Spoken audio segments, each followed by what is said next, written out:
Hello दोस्तों, आप सभी का स्वागत है। आपके अपने चैनल बीके स्टडी पॉइंट में। आज मैं इस चैनल पे तो बिहार पैरा मेडिकल और बिहार आईटीआई की तैयारी तो चल ही रही है। वीडियो आने में थोड़ी देरी हो रही है, लेकिन अब उसका भी वीडियो प्रॉपर रूप से मिलते रहेगी। 1 या 2 वीडियो दोनों के लिए मिलती रहेगी। अब मैं एक प्रयास कर रहा हूँ नया, तो 10वीं और 12वीं कक्षा के छात्रों के लिए लॉकडाउन से और बाढ़ प्रभावित, बिहार बहुत ज़्यादा बाढ़ प्रभावित इलाका है, इससे 10th क्लास के छात्रों की पढ़ाई बहुत ज़्यादा बाधित हुई है। तो बहुत सारे छात्रों का मैसेज आया और मैं देख रहा हूँ, तो मैं उन छात्रों के लिए क्लास 10th और क्लास 10th के छात्रों के लिए मैं अभी शुरू कर रहा हूँ। इसमें मेरा टारगेट क्या है कि मैं पिछले 10 वर्षों का प्रीवियस ईयर क्वेश्चन सबसे पहले कराऊंगा। इससे आपको पता क्या चलेगा, इससे आपको पता चल जाएगा कि हाँ प्रश्न कहाँ कहाँ से पूछे जाते हैं। इसके बाद से मैं चैप्टर को पढ़ाना चालू करूँगा। इसके बाद से उस चैप्टर से ऑब्जेक्टिव क्वेश्चन जितने बन रहे हैं उस क्वेश्चन को सॉल्व कराऊँगा। और धीरे धीरे क्लास 10th के बच्चे जुड़े और वो लोग मुझे विश्वास है कि लाभान्वित होंगे। तो आइए मैं थोड़ी सी ब्रीफ में चर्चा करके बता दूं कि सोशल साइंस का ये पेपर है, यानी कि 2020 का अभी 2020 का पेपर है, सामाजिक विज्ञान का पेपर है। इसमें 48 क्वेश्चन होता है। 48 क्वेश्चन जो होता है ये आपका ऑब्जेक्टिव होता है। इसमें से 40 क्वेश्चन ही बनाना होता है। ठीक है, आगे इस क्वेश्चन में हम लोगों को देखना है कि ये तो ब्रीफ वाली बात है, ये सब लोगों को पता होगा। खंड अ में 48 वस्तुनिष्ठ प्रश्न दिए हुए हैं, 48 क्वेश्चन दिया हुआ है, लेकिन इनमें से 40 प्रश्न बनाना है। 48 प्रश्न में से 40 कोई भी प्रश्न बना लें और अपना OMR शीट होता है भरने के लिए, ये सब आप लोगों को पता होगा। ठीक है, तो मैं आज शुरू कर रहा हूँ ये क्वेश्चन मैं शुरू कर रहा हूँ। 40 क्वेश्चन, इसमें से लगभग 25 क्वेश्चन आज मैं चर्चा करूँगा और आप लोगों का रिस्पांस जैसा आएगा, आप लोग कैसे समझ पा रहे हैं, मैं एक क्वेश्चन पे जितने भी प्रश्न बन सकते हैं, जिस तरह से मैं पैरा मेडिकल के छात्रों को ITI के छात्रों को मैं समझा पा रहा था, उसी तरह से आपको भी समझाने का प्रयास करूंगा। मुझे विश्वास है कि ये सब वीडियो आप सबको पसंद आ रहा होगा, और पसंद आ रहा होगा तो जितने भी 10th क्लास के छात्र हैं, 12 के छात्र हैं, सबसे पहले तो ये 10th क्लास के छात्र और छात्राएँ, उन लोगों के पास ये वीडियो पहुँचाइएगा ताकि उन लोगों को पढ़ाई निरंतर जारी रहे। आइए क्वेश्चन को शुरू करते हैं। क्वेश्चन नंबर सबसे पहला देखते हैं। सबसे पहला क्वेश्चन क्या है कि भारत में, एक मिनट थोड़ी सी है, भारत में कोयला का प्रमुख उत्पादक राज्य, तो सबसे पहले कोयला सबसे ज़्यादा कहाँ होता है, तो झारखंड में होता है। ठीक है, कोयला सबसे ज़्यादा झारखंड में होता है। झारखंड में एक झड़िया जगह है, बहुत सारे छात्र मेरे झारखंड से जुड़े हैं, उन लोगों को पता होगा। झारखंड में झड़िया एक जगह है और धनबाद के इलाका में भी कोयला का उत्पादन बहुत ज़्यादा मात्रा में होता है। आगे देखते हैं, क्वेश्चन नंबर 2 देखते हैं कि भारत का प्रथम लौह इस्पात उद्योग, यानी कि भारत का पहला लोहा का कारखाना कहाँ खोला गया था। तो इस क्वेश्चन का आंसर होगा टाटा आयरन स्टील कंपनी। आप लोग टिस्को का नाम सुने होंगे, टेल्को और टिस्को। तो टिस्को जो कंपनी है, ये इसकी स्थापना कहाँ हुई थी, तो इसकी स्थापना 1907 ईस्वी में जमशेद जी टाटा के द्वारा झारखंड के जमशेदपुर शहर में स्वर्ण रेखा नदी के किनारे इसकी स्थापना की गई थी। ये पूरी तरह से भारतीय कंपनी थी और जमशेद जी टाटा के द्वारा बनाया गया था। इसी के कारण जमशेद जी टाटा के नाम पे ही जमशेदपुर, झारखंड का एक जमशेदपुर शहर है, उस शहर का नाम जमशेदपुर रखा गया। कुछ और क्वेश्चन है इसमें। एक इसको कंपनी है भारतीय लौह इस्पात कंपनी, तो इसकी स्थापना मैं आपको लिख देता हूँ यहाँ पे, ताकि आप लोगों को एक प्रश्न से 2 3 4 प्रश्न क्लियर हो जाए।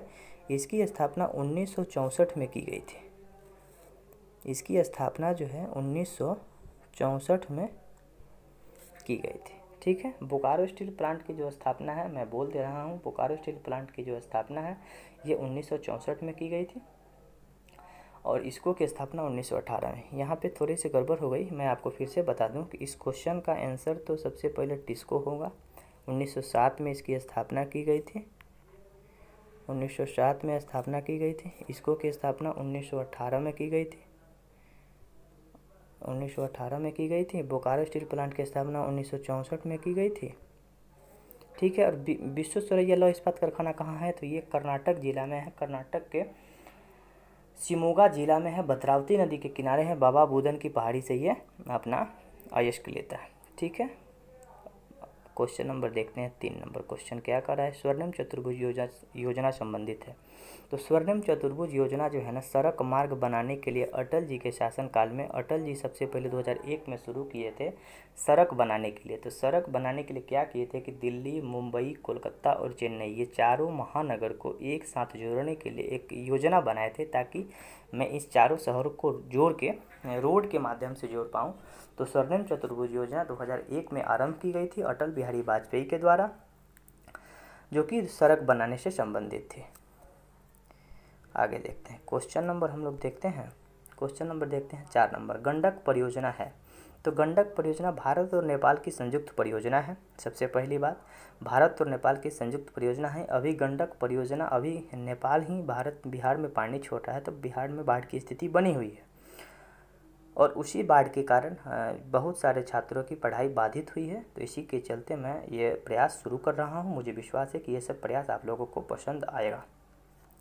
तो वाल्मीकि नगर जो है, इसी स्थान पे ये गंडक परियोजना बनी हुई है। गंडक परियोजना से 1-2 प्रश्न और बनता है, जो कि मैं आप लोगों को बता दूं कि गंडक परियोजना भारत और नेपाल के बीच समझौता हुई थी गंडक नदी के ऊपर एक बांध बनाने की, एक नहर बनाने की, सीधी सी बात है। बिहार और यूपी की भी संयुक्त परियोजना है गंडक नदी, क्योंकि उत्तर प्रदेश में भी बहती है, बिहार में भी बहती है। उत्तर प्रदेश का महाराजगंज जिला और कुशीनगर जिला हम लोग जानेंगे अगर इतिहास के दृष्टिकोण से, तो कुशीनगर जिला जो होता है, ये महात्मा बुद्ध की मृत्यु जो हुई कुशीनगर जिला में ही हुई थी। और बिहार में चंपारण, सारण, जो कि अब छपरा बोला जाता है, सारण जिला में और मुजफ्फरपुर जिला में ये गंडक नदी बहती है। गंडक नदी क्या होता है, गंडक नदी गंगा में मिल जाती है। कहाँ मिलती है, तो सब बहुत सारे लोग सोनपुर मेला गए होंगे, वहीं पे एक पहलेजा घाट जगह पड़ता है। तो पहलेजा घाट में ही गंगा नदी में गंडक नदी मिल जाती है। ठीक है, गंडक नदी को नारायणी नदी के नाम से भी जाना जाता है। आगे बढ़ते हैं, क्वेश्चन नंबर देखते हैं 3। क्वेश्चन नंबर 3 देखते हैं, द्वितीय महायुद्ध के बाद यूरोप में कौन सी संस्था का उदय हुआ आर्थिक दुष्प्रभावों को समाप्त करने के लिए। तो सबसे पहले देखते हैं कि द्वितीय विश्व युद्ध कब हुआ था। तो द्वितीय विश्व युद्ध को हम लोग वर्ल्ड वार 2 लिखा जाता है, वर्ल्ड वार सेकंड लिख देते हैं। ये सबसे पहले ये 1939 से शुरू हुई थी और 1945 से, चलिए इसी के पीरियड में, इसी के बीच में अमेरिका क्या किया था कि जापान के ऊपर बम छोड़ दिया था और जापान पूरी तरह से तबाह हो गया था। ये युद्ध जो है 1 सितंबर 1939 ईस्वी को शुरू हुई थी और 2 सितंबर 1945 ईस्वी को ख़त्म हुई थी। तो बहुत सारे लोग इसमें मारे गए, 10 करोड़ से ज़्यादा सैनिक इसमें भाग लिए थे, लगभग 7 करोड़ लोग मारे गए। मारे जाने वाले लोगों में अधिकांश लोग साधारण आम जनता लोग थे, इसीलिए इसे मानव इतिहास का सबसे खूनी संघर्ष कहा जाता है। बहुत सारे लोग उसमें मारे गए। ठीक है, तो यूरोपीय संघ की स्थापना हुई। यूरोपीय संघ को EU बोला जाता है। ये यूरोप महादेश है। जिस तरह से अपना एशिया महादेश में भारत है, उसी तरह से यूरोप महादेश में रसिया है, बहुत सारा कंट्री है, तो ब्रिटेन है। तो उसी में यूरोपीय संघ की स्थापना की गई थी, ताकि हम लोग आर्थिक दुष्प्रभाव, यानी कि जो हम लोगों के ऊपर अत्याचार हुआ था, उस अत्याचार को हम लोग अत्याचार से उभर पाएँ और फिर से एक नई दुनिया बसाने के लिए एक नई ऊर्जा के साथ हम लोग अपने ऊपर काम कर सकें। इसी के लिए यूरोपीय संघ की स्थापना हुई थी। यूरोपीय संघ का मुख्यालय कहाँ है, तो ब्रुसेल्स कहाँ है, तो बेल्जियम की राजधानी ब्रुसेल्स है। 27 देश इसका देश जो है संगठन में इसका सदस्य है। ठीक है, इसकी स्थापना की गई थी। धीरे धीरे से पढ़िए, धीरे धीरे समझ विकसित होगा, घबराइएगा नहीं, क्योंकि मैं आप लोगों का साथ जब जुड़ चुका हूं तो एक एक पॉइंट को समझाता रहूंगा। और जहां भी प्रॉब्लम है कमेंट करिए, मैं आप लोगों का कमेंट पढ़ूंगा और देखूंगा कि कहाँ प्रॉब्लम हो रही है, तो मैं उसको ठीक करने का प्रयास करूंगा। क्वेश्चन है, किसने कहा कि मुद्रण ईश्वर की दी हुई महान देन है। मुद्रण यानी कि पैसा, यह सबसे बड़ा तोहफा है। तो मार्टिन लूथर किंग एक व्यक्ति थे जिन्होंने पैसा के बारे में, मुद्रण के बारे में कहा था कि मुद्रण ईश्वर की दी हुई महान देन है, सबसे बड़ा तोहफा है। मार्टिन लूथर किंग ये मुद्रण की प्रशंसा की है, सबसे बड़ी बात। मार्टिन लूथर किंग, भारत का मार्टिन लूथर किंग, भारत के बारे में भी हम लोग कहते हैं कि भारत का जो मार्टिन लूथर किंग है, ये दयानंद सरस्वती जी को बोला जाता है, जो कि धार्मिक आंदोलन में बहुत अच्छे तरह से भारत में काम किए। ठीक है, क्वेश्चन नंबर हम लोग आगे देखते हैं। क्वेश्चन नंबर आगे देखते हैं कि भारत में मतदान होने की न्यूनतम आयु। जैसे कोई क्वेश्चन साधारण शब्दों में मैं बता रहा हूँ कि भारत में यानी कि हम लोग वोट कितने वर्ष का जब हम लोगों का उम्र हो जाता है तो हम लोग वोट देने जाते हैं। 18 वर्ष का हो जाता है। पहले 21 वर्ष हुआ करता था, लेकिन राजीव गांधी एक प्रधानमंत्री के रूप में आए। राजीव गांधी इंदिरा गांधी के पुत्र थे, बेटा थे, और राजीव गांधी इंदिरा गांधी के मरने के बाद प्रधानमंत्री के पद पे आसीन हुए, प्रधानमंत्री बने। उसी समय 21 वर्ष का कोई व्यक्ति वोट देता था तो उसी समय राजीव गांधी 18 वर्ष कर दिए थे। ठीक है, क्वेश्चन नंबर हम लोग आगे देखते हैं। हाँ, भारत में किस प्रकार की शासन प्रणाली है? भारत में किस प्रकार की शासन प्रणाली है, तो इस क्वेश्चन को हम लोग समझेंगे। सबसे पहले क्वेश्चन आप लोग देखिएगा, ऑप्शन पे गौर करिएगा, संघीय और अध्यक्षीय। देखिए क्वेश्चन नंबर बी जो है, इस क्वेश्चन का आंसर बी होगा। मैं अब समझाऊंगा आपको कि बी कैसे होगा। संघीय, संघीय का मतलब कि केंद्र सरकार, यानी कि मोदी जी का जो केंद्र में सरकार है वहाँ पे एक सरकार है। संसदीय का मतलब क्या होता है कि हम लोग एमपी चुन के भेजते हैं, जैसे अपने अपने क्षेत्र में एमपी चुनते हैं, महाराजगंज में एमपी चुनते हैं, सिवान में, अलग अलग क्षेत्र में हम लोग एमपी चुन के भेजते हैं। तो संसदीय का मतलब होता है मेंबर ऑफ पार्लियामेंट, पार्लियामेंट्री और फेडरल, यानी कि संघीय और संसदीय शासन व्यवस्था हम लोगों के भारत में है। इसके बाद से और क्लियर होगा जब मैं आप लोगों को चैप्टर पढ़ाता जाऊंगा ना, तो और भी अच्छी तरह से क्लियर होगा। संघ की विशेषता, संघ राज्य की विशेषता नहीं है। देखिए संघ राज्य यानी कि हम लोगों का which is the not character of federal state, यानी फेडरल स्टेट संघ राज्य की क्या विशेषता नहीं हो सकती है। सर्वोच्च न्यायपालिका, न्यायपालिका का मतलब होता है सुप्रीम कोर्ट, जो आप लोग जानते होंगे कि जो निर्णय सुनाता है दिल्ली में सुप्रीम कोर्ट है।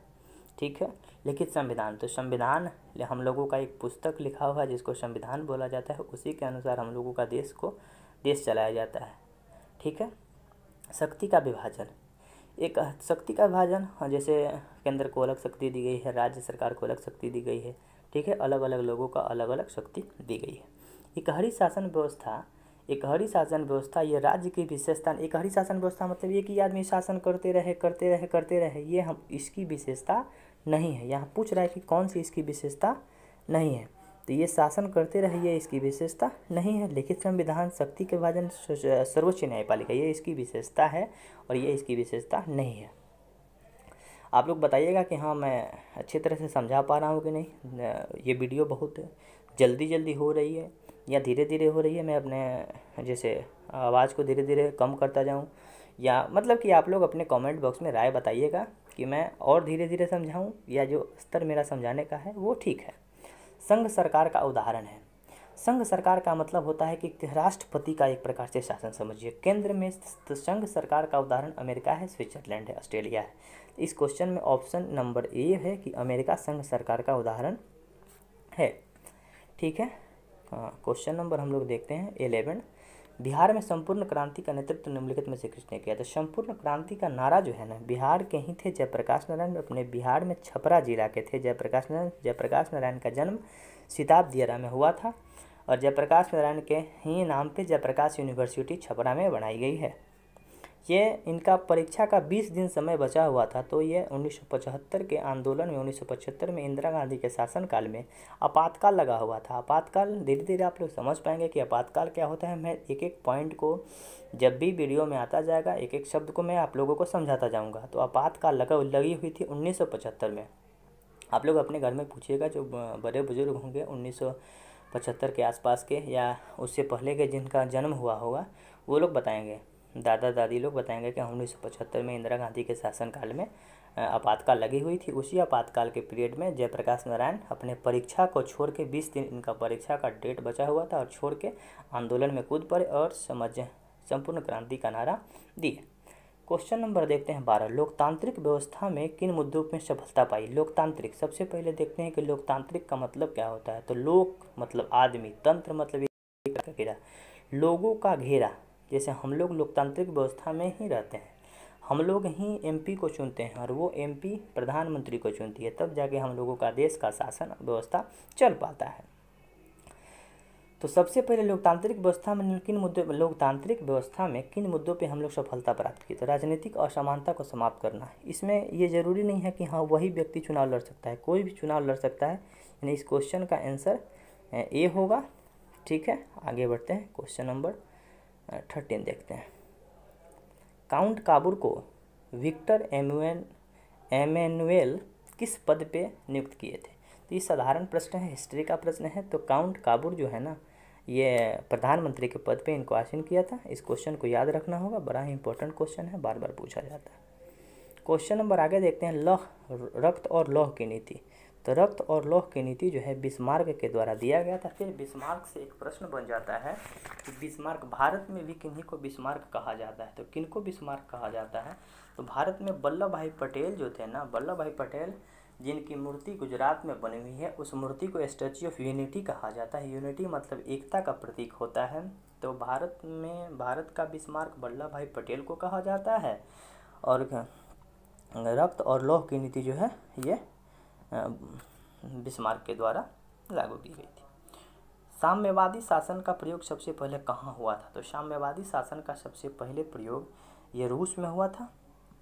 ठीक है। कार्ल मार्क्स एक विचारक थे जिन्होंने समाजवाद नामक पुस्तक लिखा था, और ये बोले थे कि रूस में जो 1917 के आसपास में साम्यवादी शासन की व्यवस्था शुरू हो गई थी। साम्यवादी शासन का मतलब होता है ना, साम्यवाद का आदर्श उपस्थित करने के साथ साथ विश्व में सर्वहारा वर्ग सत्ता की स्वीकृति का प्रयास। यानी सर्वहारा वर्ग यानी कि जो शासन व्यवस्था है कोई भी संभाल सकता है। ऐसा कोई ज़रूरी नहीं है कि हाँ वही व्यक्ति शासन करेगा, राजा का बेटा ही राज करेगा, ऐसा कोई नहीं है। अगर आप में काबिलियत है, आप देश को अच्छे से चला सकते हैं, तो आप चला पाएंगे। जैसे पढ़ने के, जैसे कोई भी पढ़ के अच्छा बड़ा आदमी बन सकता है। कोई ज़रूरी नहीं है कि हाँ जो राजा का बेटा है या बहुत बड़े घर का लड़का है वही पढ़ के अच्छा कर सकता है, कोई भी कर सकता है। उसी तरह से साम्यवादी का मतलब होता है कि हर लोगों को समान रूप से अधिकार मिलना, व्यवस्था मिलना, और हर लोग अपना अपना अलग अलग तरह से काम कर पाए। क्वेश्चन नंबर हम लोग देखते हैं 16 नंबर क्वेश्चन है, बोल्शेविक क्रांति। तो बोल्शेविक क्रांति के नेता कौन थे? तो लेनिन थे। तो बोल्शेविक क्रांति जो हुआ था नवंबर 1917 में बोल्शेविक क्रांति हुई थी। ठीक है, नवंबर 1917 में बोल्शेविक क्रांति हुई थी। इसमें कुछ खास चीज़ नहीं है। ठीक है, आगे बढ़ते हैं। क्वेश्चन उपभोक्ता अधिकार दिवस, ये भी क्वेश्चन याद करने के लिए 15 मार्च को उपभोक्ता अधिकार दिवस मनाया जाता है। क्वेश्चन नंबर आगे देखते हैं, वैश्वीकरण का मुख्य। तो वैश्वीकरण का मतलब होता है ना कि विश्व लेवल पे अपने इकोनॉमी को, अपने अर्थव्यवस्था को स्थापित करना। तो वैश्वीकरण का 2 प्रमुख अंग होता है। कौन कौन सा? विश्व समुदाय का एकीकरण, यानी कि कोई भी कंपनी कहीं पे भी जाके एस्टेब्लिश कर सकती है। जैसे अमेरिका का कोई कंपनी भारत में लग सकती है, भारत का कोई कंपनी अमेरिका में लग सकती है। यही होता है वैश्वीकरण। वैश्वीकरण ये एक टर्म आया था LPG, लिबरलाइजेशन, प्राइवेटाइजेशन और ग्लोबलाइजेशन। तो ग्लोबलाइजेशन को ही वैश्वीकरण बोला जाता है, यानी कि विश्व लेवल पे अर्थव्यवस्था को खोल देना। कोई विदेशी कंपनी भारत में लगे और भारत की कंपनी विदेश में लगे, इसका 2 अंग होता है। विश्व समुदाय का एकीकरण यानी कि विश्व के हर लोगों को एक साथ जोड़ना, और वैश्विक पूंजीवाद को बढ़ावा देना, यानी कि विश्व में पूंजीवाद को बढ़ावा देना, यानी पैसा को बढ़ाना, साधारण शब्दों में समझ सकते हैं। क्वेश्चन नंबर 90 देखते हैं। 20 क्वेश्चन ही कर पाएंगे क्योंकि बहुत बड़ा हो जाएगा वीडियो। कौन सी सेवा सरकारी गैर सरकारी सेवा है? तो सैन्य सेवा सरकारी सेवा है, वित्त सेवा सरकारी, फाइनेंस सेवा सरकारी से, रेल सेवा, रेलवे में जो नौकरी करता है तो सरकारी ही नौकरी ना बोला जाता है। मॉल में कोई व्यक्ति नौकरी कर रहा है तो ये प्राइवेट नौकरी के अंतर्गत आता है। पूछ रहा है कि गैर सरकारी यानी कि सरकारी नहीं है। गैर सरकारी का मतलब होता है, अगर हम लोग देखिए हिंदी थोड़ा सा कठिन हो जाएगा तो यहाँ नॉन गवर्नमेंट बोलेंगे, यानी कि सरकारी नहीं है। तो मॉल में जो सेवा कर रहा है, मॉल में जो कोई व्यक्ति काम कर रहा है तो वो सरकारी नहीं है। हाँ, क्वेश्चन नंबर 20 बड़ा अच्छा क्वेश्चन है। भारत की वित्तीय राजधानी। भारत की 2 राजधानी है। भारत की राजधानी नई दिल्ली है, लेकिन अगर भारत की वित्तीय राजधानी पूछे, वित्तीय का मतलब होता है कि पैसा कौड़ी की राजधानी। RBI का मुख्यालय मुंबई में है। इसी तरह से समझ सकते हैं कि पैसा कौड़ी का जितना काम होता है ये कहाँ से होता है? मुंबई से होता है। तो इसलिए वित्तीय राजधानी, फाइनेंशियल कैपिटल ऑफ इंडिया, तो मुंबई को बोला जाता है। क्वेश्चन नंबर, हिंदी चीन पहुंचने वाला प्रथम व्यापारी। तो सबसे पहले जानते हैं कि भारत में प्रथम कौन व्यापारी आया हुआ था? तो भारत में सबसे पहले पुर्तगाली आया। पुर्तगाली कहाँ आया था? तो ये हम लोग को भारत का मैप, रफली मैप बनाते हैं। ये हम लोगों का केरल है। केरल के कालीकट नामक बंदरगाह पे सबसे पहले पुर्तगाली आया था। कब आया था? तो पुर्तगाली 1498 ईस्वी में केरल के कालीकट नामक बंदरगाह पे आया और वहीं से व्यापार शुरू किया। ठीक है, मिलते हैं अगले वीडियो में। आप लोग कमेंट करके ज़रूर बताएंगे कि ये वीडियो आप सबों को कैसा लगा। तो आइए मिलते हैं। और इस वीडियो में कोई प्रॉब्लम आई होगी तो कमेंट करके ज़रूर बताएंगे, मैं अगले वीडियो में सुधारने का प्रयास करूँगा। ये मेरा पहला वीडियो है क्लास 10th के बच्चों के लिए, और मैं इसी तरह से धीरे धीरे प्रयास करूँगा, इससे अच्छा भी वीडियो बनाने के प्रयास करूँगा और अच्छी तरह से समझाने का प्रयास करूँगा। धीरे धीरे मैं इतिहास, भूगोल, नागरिक और विज्ञान का कुछ प्रश्न, जितने भी प्रीवियस क्वेश्चन हैं मैं प्रीवियस क्वेश्चन कराऊंगा। इसके बाद ऑब्जेक्टिव क्वेश्चन कराऊंगा, सब्जेक्टिव क्वेश्चन कराऊंगा। मैंने डिटेल में पढ़ाने का भी प्रयास करूंगा। जैसे जैसे मुझे समय मिलेगा आप लोगों के लिए मैं काम करता रहूंगा। मैं बता दूं कि पारा मेडिकल और ITI के छात्र भी निराश ना होंगे, उन लोगों के लिए भी वीडियो प्रॉपर रूप से आएगी। धन्यवाद।